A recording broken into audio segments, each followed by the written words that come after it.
my last two videos, I showed how to make a pattern, how to trace it out, cut it out, mold the leather, and now I'm going to show how to embellish the leather. I'm going to do a combination of things here. I'm going to do some carving on the top of the holster up here.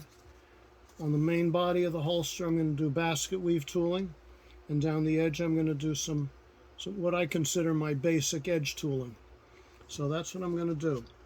So I'm going to start out, I always start out first, this is my adjustable creaser, and I'm going to mark my, my stitch line. That's the first step.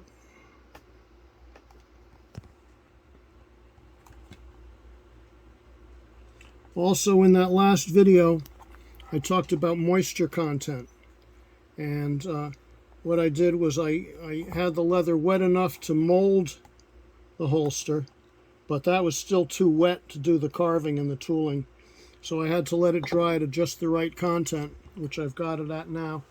And that's something that it's impossible to teach. It's something you got to just get used to and learn when it's too wet, when it's too dry. If it's too wet, it's going to be like stamping into a sponge, and you stamp down and the tooling just comes right back up. So that's if it's too wet. If it's too dry, you're not going to get the depth, and it's going to dull your tools, your knives, your swivel knives much more quickly if the leather's dry.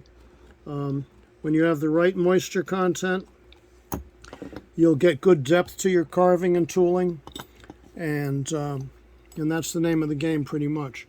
So there's my stitch line, and then from there I do sort of an accent line, and you'll see as I progress what I'm doing here. But I'm getting my the edge of my creaser here, whereas when I'm doing that first crease or mark, I have it up against the edge of the leather. Well, now I've got it in that cut that I made with a swivel knife, and I use that as my guide.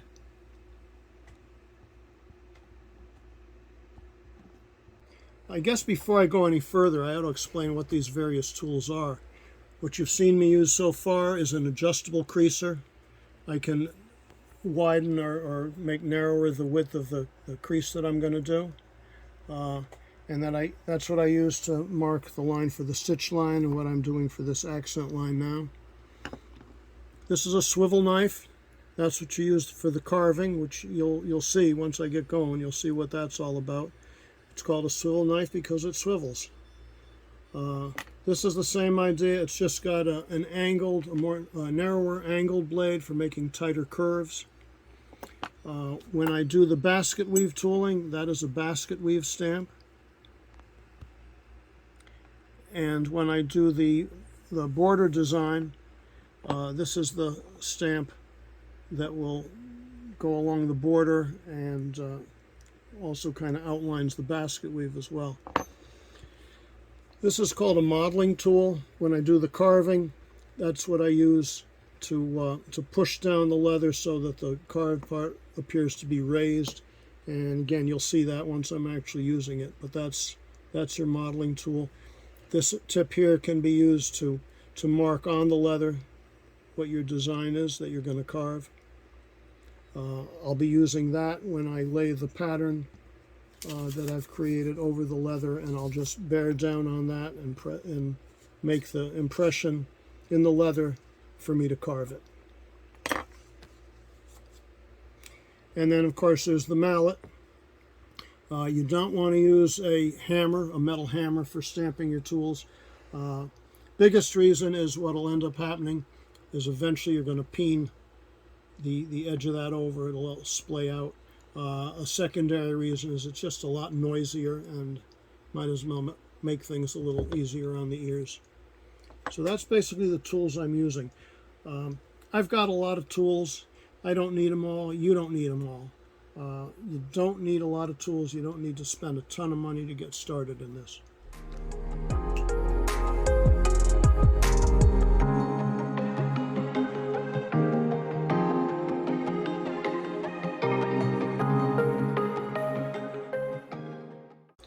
Okay, so I've carved all my lines here.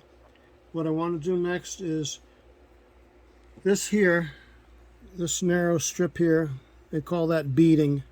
I want that to appear raised up from the leather, so I have to press the rest of it down, and I use the modeling tool for that. I get the edge of that right down into that cut. I have that on edge, and then gradually I flatten it out, working away from the cut. See, I start out like this and I work my way down like so to a more shallow angle.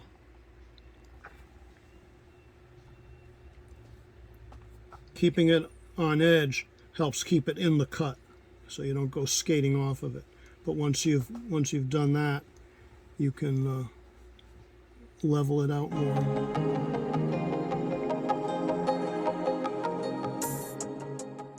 In the next step, I'm going to trace the this pattern that I've made, the carving pattern.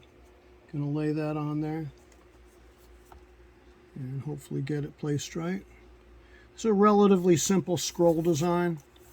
I want to keep it simple for this one, but at the same time show you, other steps you can do. I want to show the three basic ways of embellishing, both carving,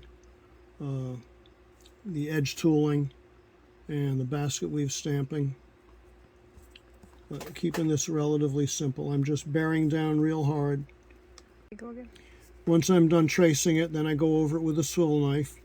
When people talk about carving leather, unlike carving wood, you're not actually removing any material. You're cutting the outline, and then through stamping or beveling or any number of methods, you're making the design appear raised by pressing down the background. But you're not removing any material.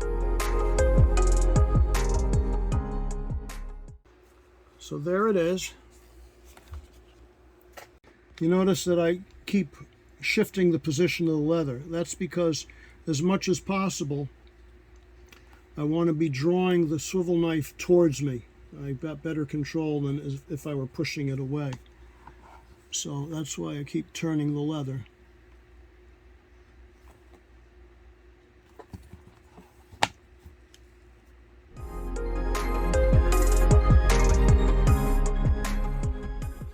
Okay, so I've done the carving. I traced the pattern that I'd made with the other end of this tool.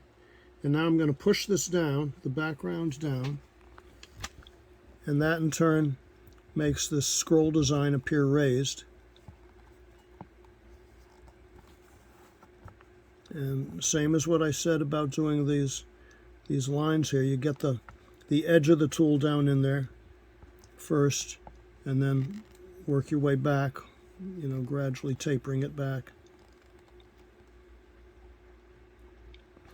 One of the things that I see beginners do too often is they just do the edge, and you get this really abrupt drop off there rather than tapering it back gradually.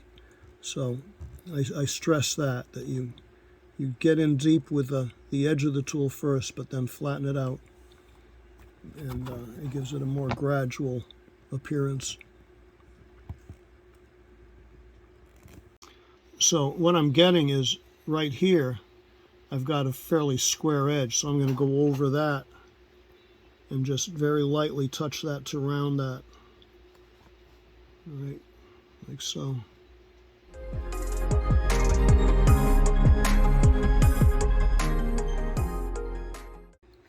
Okay, so I've gotten that all beveled down, and if you're able to do that, then the next step is a very simple thing.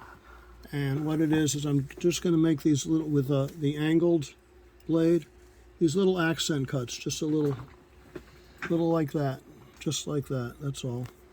And same thing that way. It just adds a little something.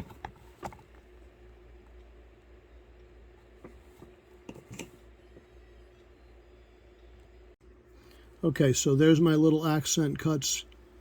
Not much, just one little sweep, and that's about it. It just adds a little bit extra.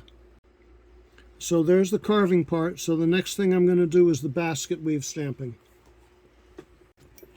Okay, so the first thing I need to do is make my guidelines, because I have to follow a fairly straight line at an angle. So that's where I'm going to start.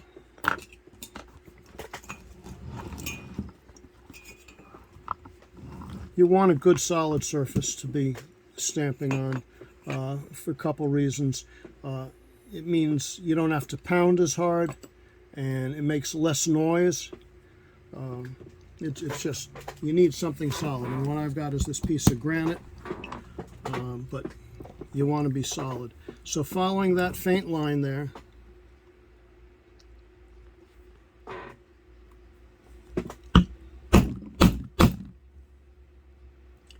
the hardest part is keeping everything lined up. Okay, I want, let's see if we can show that. I want this here to line up with that there, and I want it to stay on that line that I've made. So that's the tricky part. Now, I'll tell you right now, you're not going to be 100%. And I remember the first time I did any basket weave tooling, I was very discouraged. I said, oh, that looks like hell. I'm not doing basket weave tooling anymore. And until I dyed it. And once you dye it, a lot of those little flaws disappear. The places where you didn't line it up absolutely perfect. So don't be discouraged. Do the best you can. Try and keep it straight. So now there's my baseline sort of, and now I'm overlapping it just like bricklaying. So I'm not going, right above the other. I'm splitting the difference just like that.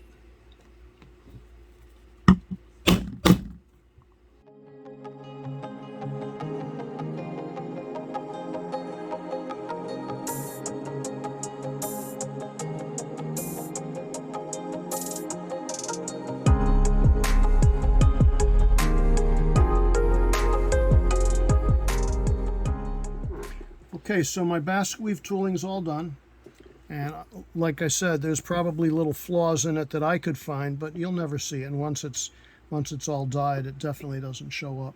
So what I'm going to do now is along these edges, I'm going to just kind of frame it in.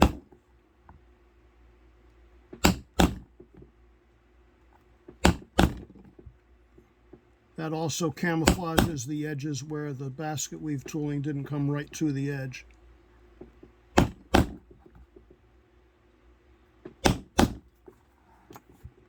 Okay, so there it is. There's the basket weave, there's the edge tooling, there's the carving. The only thing I want to do now is kind of remind the leather. Leather has a memory, I think I mentioned that. So I'm just going to kind of remind it what it's supposed to be shaped like.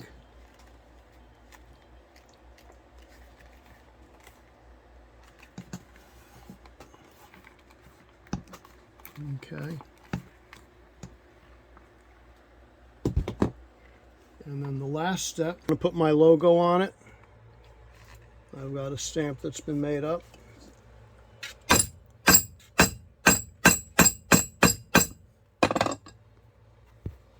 And there it is. Okay, so that's it for this this video. Now what I have to do is let it dry. It'll probably take a good 24 hours to dry completely. And so for the next video, I'm going to be doing the dyeing, the painting, and once that's all done, I can stitch it all together, finish off the edges, and it'll be done. And there's our holster.